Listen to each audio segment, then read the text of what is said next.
उपमुख्यमंत्री अजित पवार हे त्यांच्या मतदारसंघात बारामतीच्या नियोजित कार्यक्रमात होते।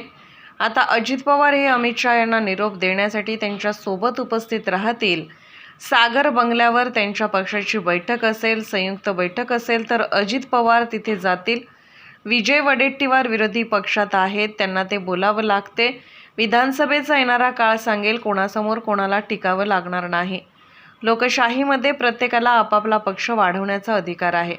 आगामी काळात वडेट्टीवार यांचा टिकाव कोणासमोर दिसेल त्याच्या विरुद्ध सुद्धा महायुतीची मोठी मोर्चे बांधणी आहे।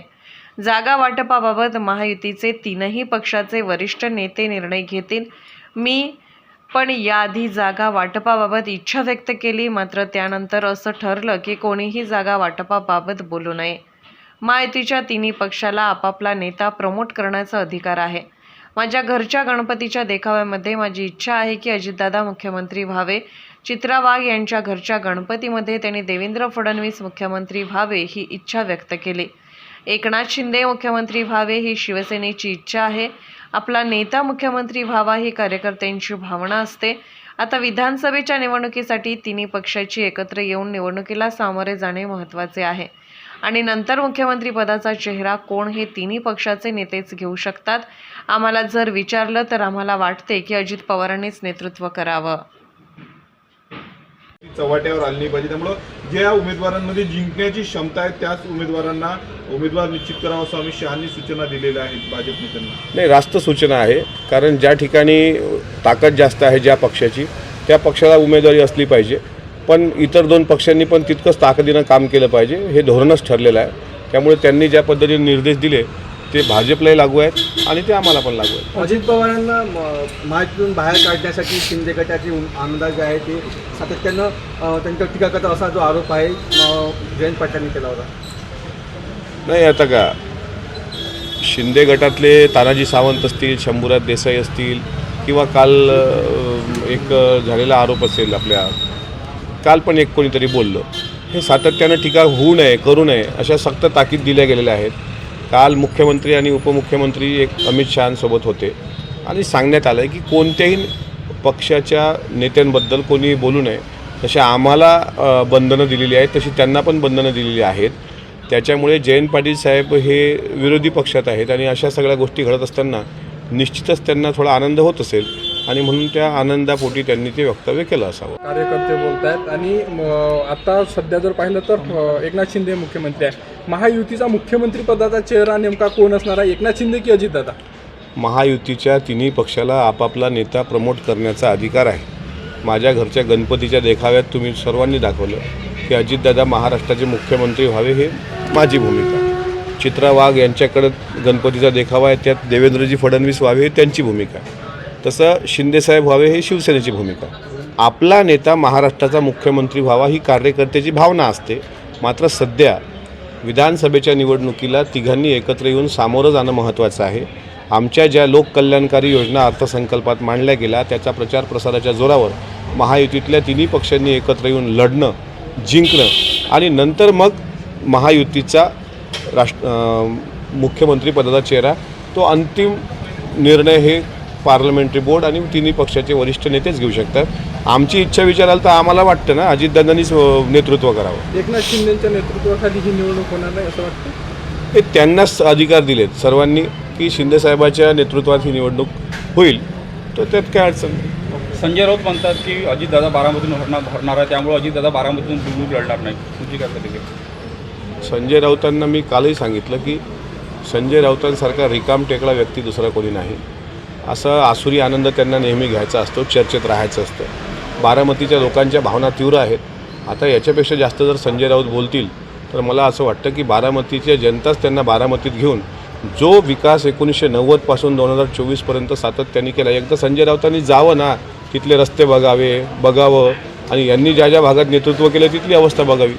त्यामुळे अजितदादांवर त्यांनी बोलणं म्हणजे सूर्याला वाकुल्या दाखवण्याचा प्रकार आहे। झाला शहाच्या दौऱ्यामध्ये अधिकाऱ्यांची अनुपस्थिती होती, काय कारण नेमकं?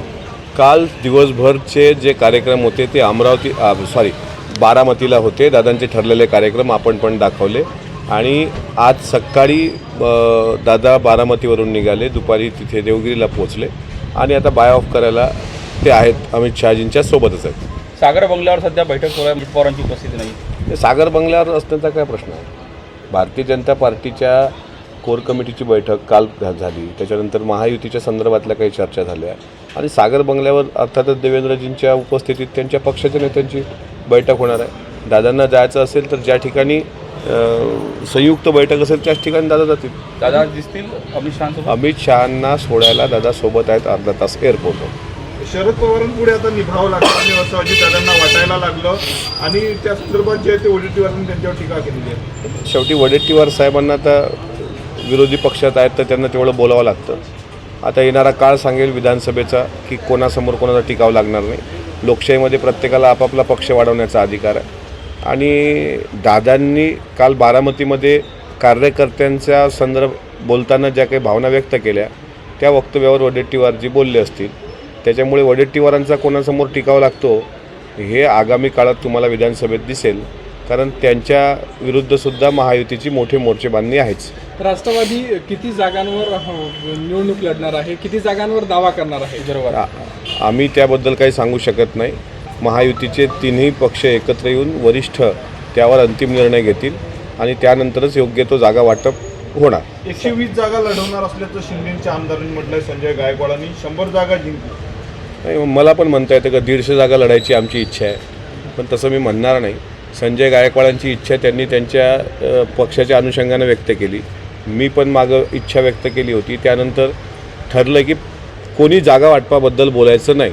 संजय गायकवाडांना वाटत असेल 120 जागा लढाव्या, तसं मलाही वाटतं आम्ही 150 जागा लढलो पाहिजे, पण आमच्या काही प्रत्येक इच्छा पूर्ण होत नाहीत. म्हणून ज्या ज्या ठिकाणी राष्ट्रवादी काँग्रेस पक्षाची ताकद आहे, म्हणजे ऑलरेडी आमचे 43 आमदार आता आमच्यासोबत आहेत, 2 अपक्ष आमदार आहेत, 4 काँग्रेसचे आमदार आहेत आणि त्याच्यानंतर आणखी काही वाढीव जागा, अशा 60-65 जागेची चाचपणी आमची सुरू आहे. ज्या ठिकाणी योग्य आमचा सर्वे येईल त्या जागा आम्हाला निश्चितच महायुती सन्मानानं देणार. संजय राऊत नाराज असल्याची चर्चा आहे अजित पवार गटाचे आणि त्यांची आज तातडीनं अध्यक्षांची नागपुरात बैठक देखील घेण्यात आली. ठीक आहे, एक अध्यक्ष माझ्यासोबत आहेत, दुसरे अध्यक्ष अकोल्याला आहेत, तिसऱ्या अध्यक्षांना भेटायला मी आता जातो यवतमाळला. असं काही कोणाची नाराजी असण्याचं कारण नाही. हां, एक मंथन मात्र काल मला कळलं अशा संदर्भात आहे की वरिष्ठ नेत्यांनी विदर्भाकडे पण लक्ष दिलं पाहिजे असा एक सूर आहे. आणि साधारण काल तुम्ही बघितलं असेल, परवा अहेरीला दादांचा म्हणजे पश्चिम विदर्भातले पूर्व विदर्भातले जे दौरे सुरू आहेत त्याच्यामध्ये गडचिरोली झाला, आमच्याकडं अमरावती जिल्ह्यामध्ये मोर्शी वरुडचा झाला. इथलं दुर्दैवानं पावसामुळं इंद्रनील नाईक साहेबांकडे जाता आलं नाही. विदर्भात दौरे सुरूच आहेत. मात्र आज नेमकी कशी बैठक आहे, कारण 10 जिल्हाध्यक्ष कोणते आहेत नेमकं ते बैठक झाल्यानंतरच कळेल. देवेंद्र भुयारांना स्थानिक शेवटी आता विरोध जरी करत असतील तरी मला विश्वास आहे की महायुती एकत्र लढूनच जो कोणी कॅन्डिडेट महायुतीकडून दिला जाईल त्याचा दोन्ही पक्ष प्रचार प्रसार करतील.